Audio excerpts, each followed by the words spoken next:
Assalamualaikum, salam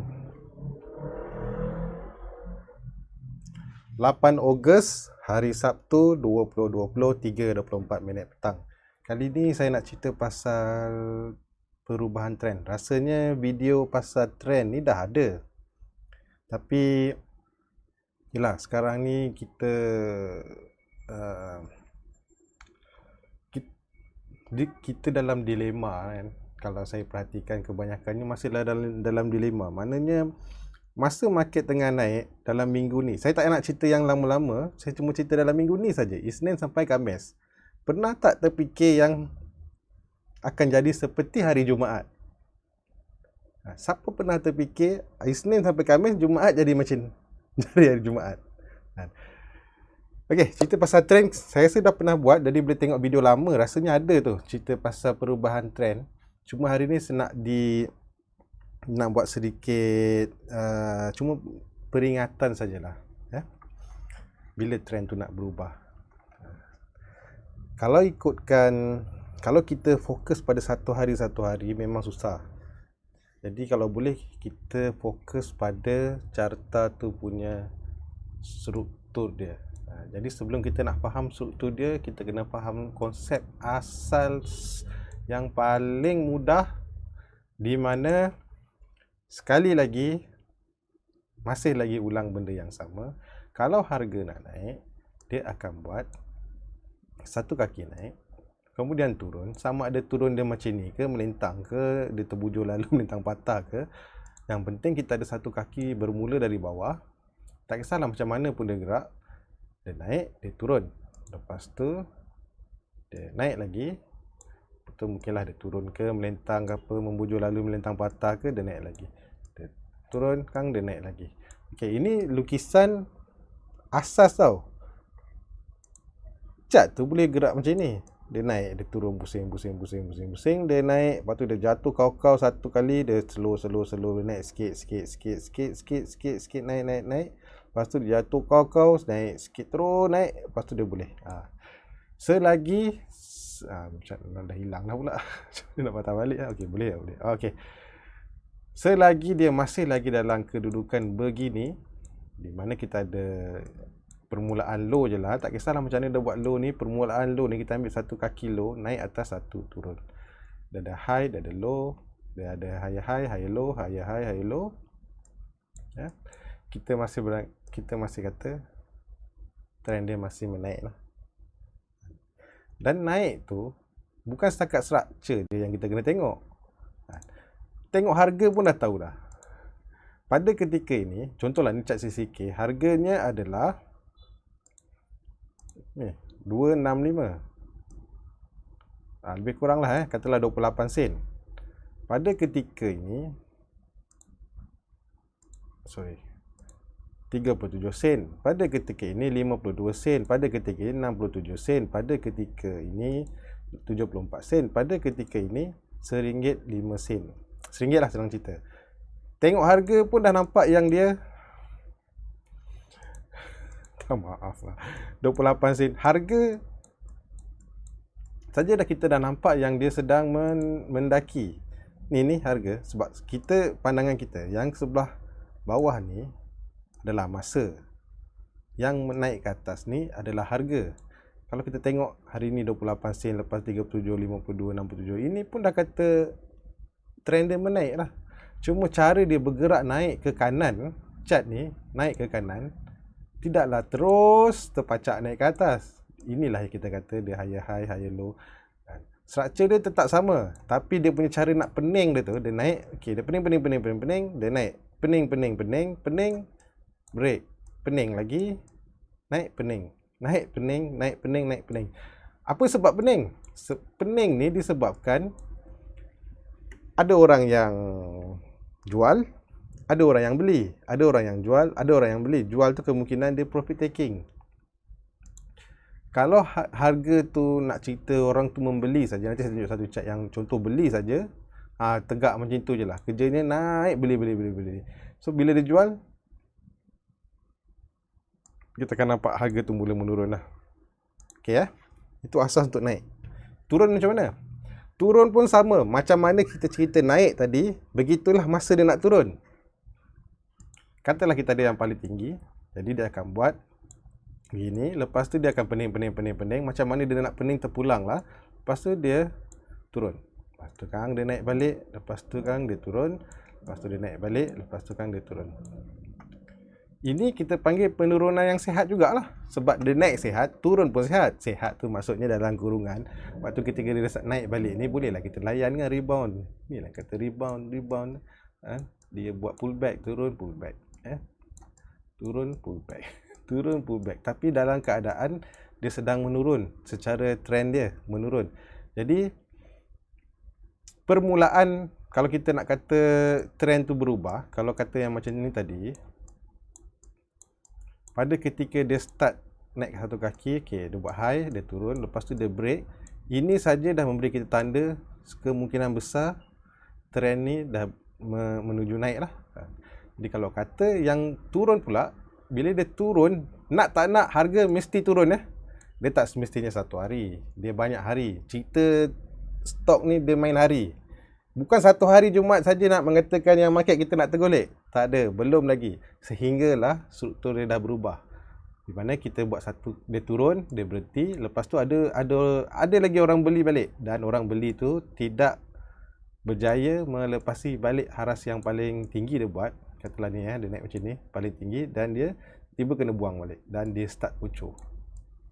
Bila start bocor ni yang kita dah rasa ini gaya-gaya macam trend nak berubah ni. Tadi kata bukan main lagi naik atas, tiba-tiba dia start buat macam ni. Macam ni. Apatah lagi kalau dia dah start turun lagi, dia break, dah dia naik balik, dia gagal, buat lagi high, tersangkut, dia turun lagi. Kita dah kata, ini kawasan sini barulah trend tu berubah. Trend maksudnya daripada orang gila membeli ataupun collect. Harga naik ni menunjukkan bahawa ada orang membeli tau. Membeli dan disimpan, beli dan simpan. Pada ketika trend ni berubah, baru kita kata, sorry lah tulisan ni agak berterabur. Bila dia dah jadi macam ni, baru kita kata yang buyer tak berapa kuat dah. Dia beli sampai sini tapi tak mampu lagi nak beli lebih tinggi. Lagi-lagi lepas tu dia dah break. Break macam mana pun tak kisahlah. Okay lah, kalau saya tunjuk pada chart lah. Pada ketika ni pun, ni, dunia nak kiamat dah. Apatah lagi satu hari. Satu hari pun jatuh, contoh CCK ni, satu hari pun jatuh ni, cerita dunia nak kiamat. Sedangkan masa dia naik ni, tak ada siapa pun nak cerita dunia kiamat. Satu hari dah sibuk dunia kiamat. Belum lagi. Tapi kita cuma boleh bersedia sajalah. Bila kita nak bersedia, okey. Waktu ni kita dah nampak dia dah start buat satu kaki naik atas betul, dan kita nampak dia buat satu kaki turun ke bawah. Lepas tu dia naik balik. Ingat tak tadi lukisan macam kita buat kalau kata trend tu nak berubah macam mana? Trend nak berubah, yang kalau kata dia sedang naik tu, tiba-tiba dia nak berubah, kan? Dia kena break ni kan? Jadi kita dah boleh buat satu lah support kat sini. Kalau dia betul-betul buyer masih lagi nak beli dia akan beli, naik, dan dia mesti lepas benda ni. Untuk cerita CCK naik tapi tak berjaya naik lebih tinggi dari sini. Selalunya kita terperangkap di mana? Kita terperangkap kebanyakan di kawasan sini sebab kita rasa murah. Kita takut nak beli ketika dia sedang naik ni, tapi hanya berani beli kat sini. Sebab apalah, bila pullback kan, orang bila cerita pullback nak pullback macam ni. Sedangkan masa naik, pullback yang ini pun pullback, ni pun pullback, sini pun pullback. Pullback bukannya semestinya kita beli di bawah lah, buy on dip ke apa. Kita boleh kata masa dia nak start breakout tadi pun, kita boleh kata juga breakout pullback lah. Maksudnya dia pullback dan dia breakout. Kita terperangkap di dalam kawasan yang macam ni lah. Ni kawasan berhantu ni. Sebab kita rasa macam dah murah kan. Dia pernah buat tinggi turun. Lepas tu lama sangat. Lama sudahnya dia okey. Padam balik lah. Lama-lama memang dia ada gaya naik, tapi sebab itulah tujuan dia nak perangkap kita kan. naik turun, naik turun, naik turun, naik turun. Lepas tu dia turun dah, dia jadi resistant dah. Lepas tu apa jadi? Kalau itu hari breakout jadi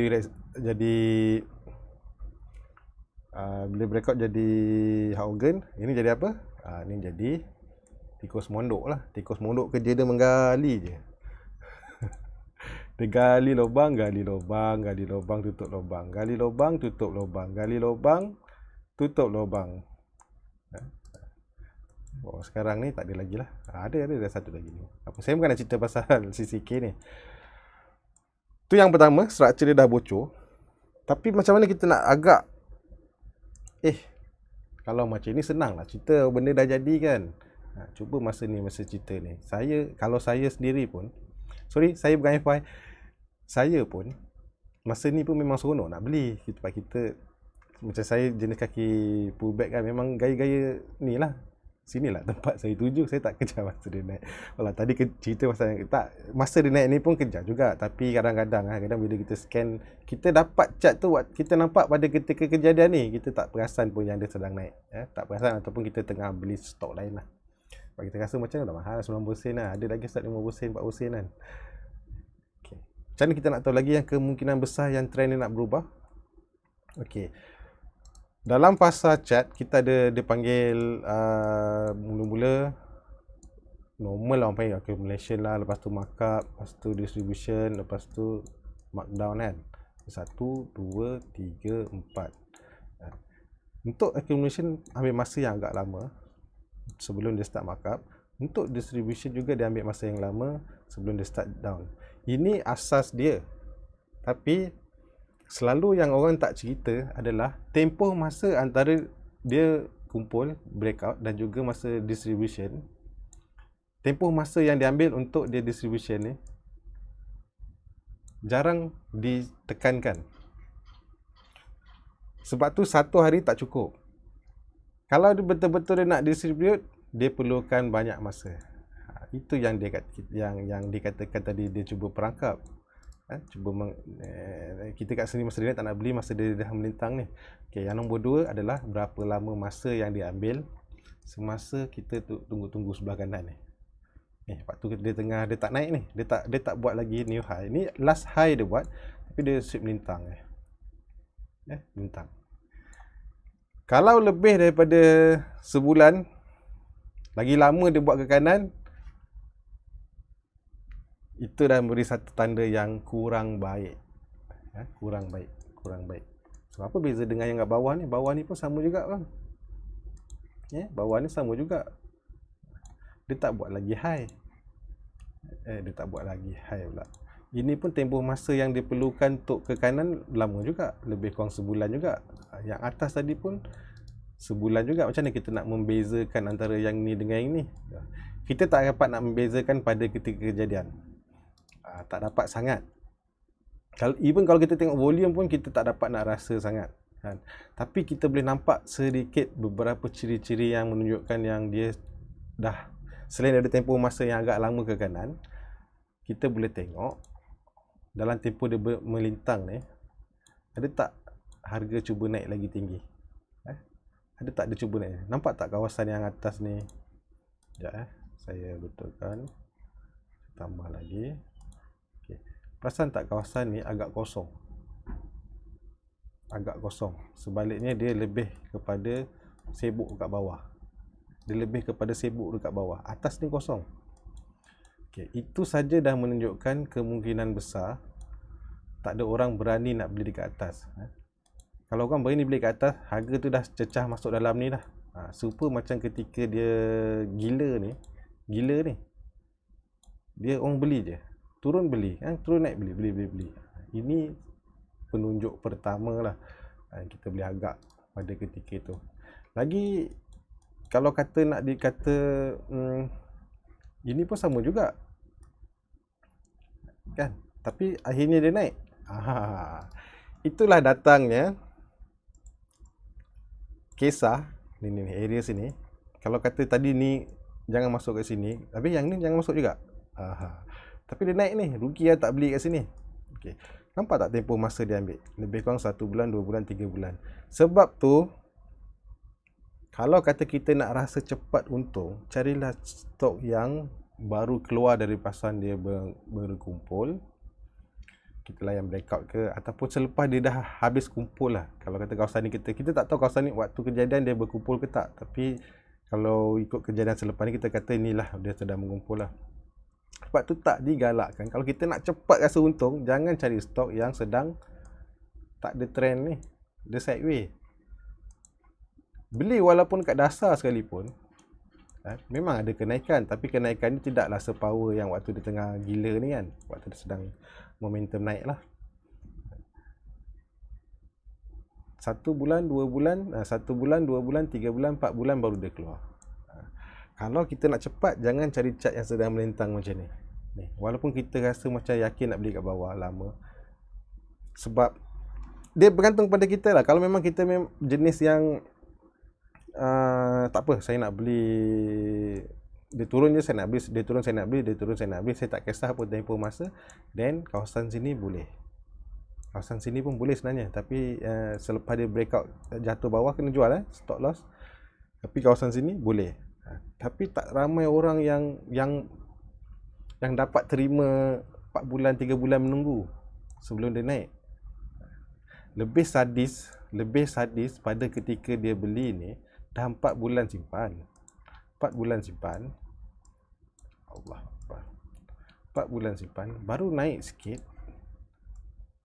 4 bulan simpan. Of course lah dia ada berapa untung jugalah, 52, katalah 52 sen beli, 62 sen jual, 10 sen lah untung. 4 bulan simpan. 4 bulan simpan, baru beberapa hari ni naik, dah jual. Lepas tu dah tak nak beli dah. Yelah, sebab dah 4 bulan simpan, baru naik sikit jual lah, nak cek stok lain. Sedangkan chart ni beberapa bulan kemudian dia jadi hak organ. Sebab tu kita tak galakkan kalau kena sedang sideway ni. Untuk orang yang nak rasa untung cepat, cuba elakkan chart yang macam ni. Okay? Tapi boleh lah, kalau kata memang kata nak simpan lama tu boleh lah.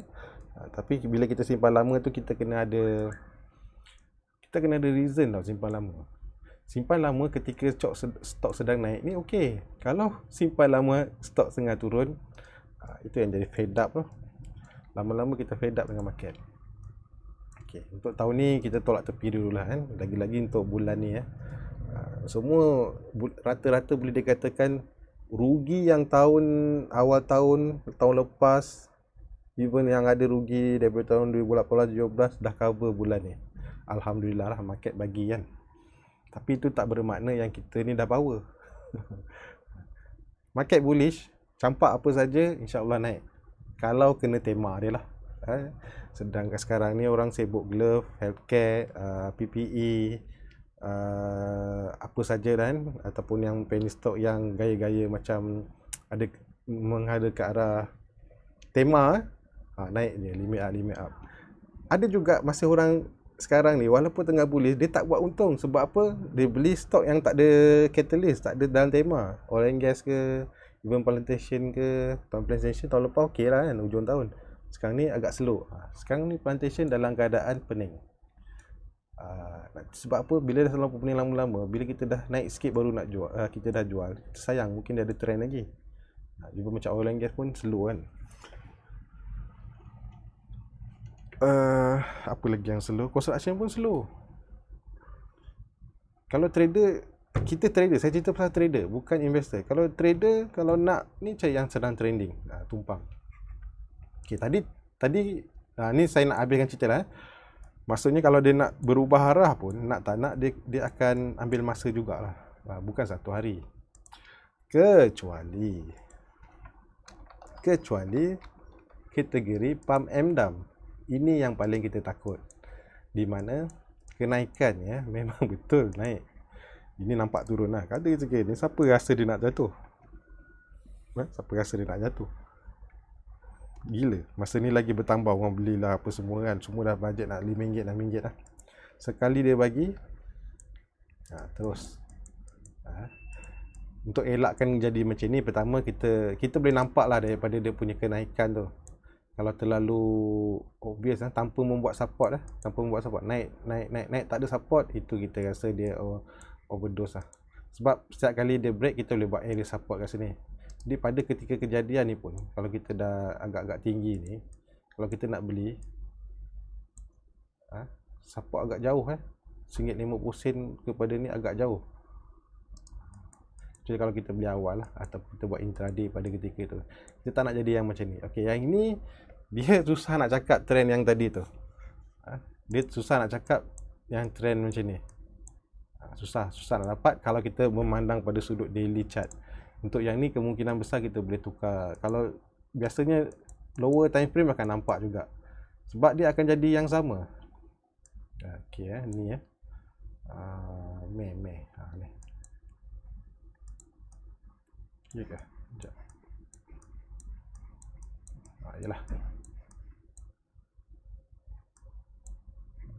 Kita akan nampak juga struktur yang sama, tapi dalam 3 minit dia pasang ada saya ambil 1 jam. Okay.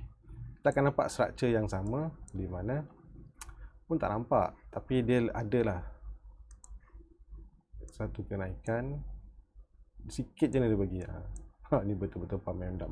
Tapi kalau kata yang tadi 30 minit tu boleh nampak. Kan? Dia akan buat struktur yang sama juga. Dia akan naik. Ni payah sikit nak nampak. Yang batulah kita nak buat candlestick apa semua. Candlestick ni pun kalau cerita sekarang semua mampu kejung nak percaya. Tapi kalau kata dah jadi ke bawah ni, barulah kita kata ni candlestick tajam ni kan. Nanti nak reverse kan apa semua. Cerita waktu kejadian ni memang siapa tak nak dengar pun. Tak ada siapa nak dengar pun kata kemungkinan besar nak turun. Tak ada. Kita takkan terima kalau kita dah beli tinggi lah kan. Nanti dia dah turun baru kita alamak. Itu hari lah dia dah keluar tanduk panjang kan. Terus jadi kecuali daripada chart yang memang pump and dump tegak dan jatuh panjang macam ni, susah sikit kita nampak struktur high low.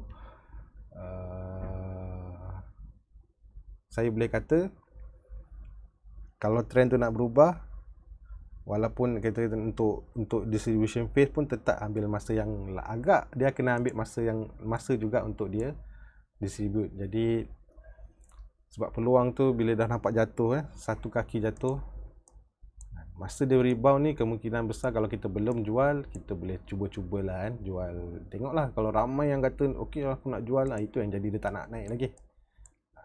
Once dah bocor yang ni, kita boleh kata kemungkinan besar dia dah berubah trend. Bila masa dia nak okey balik, selepas dia break yang atas ni. Selepas yang dia break atas ni. Sebab kemungkinan besar dia boleh pening kalau dia start break balik. Okeylah, saya rasa itu saja. Semoga dia membantu sudut pandang pada ketika ini. Ramai yang agak risau pasal hari Jumaat semalam. Relax market kan. Itulah orang kata siapa suruh kerja kat atas. Cerita kalau nak breakout, se-early breakout yang boleh. Ataupun waktu dia sedang berlonggok sebelah kanan, dia breakout waktu itulah secepat yang mungkin. Bukan waktu ketika dia sedang tinggi-tinggi tu intraday. Okeylah. Okeylah, assalamualaikum. Jumpa lagi di video akan datang. Bye bye.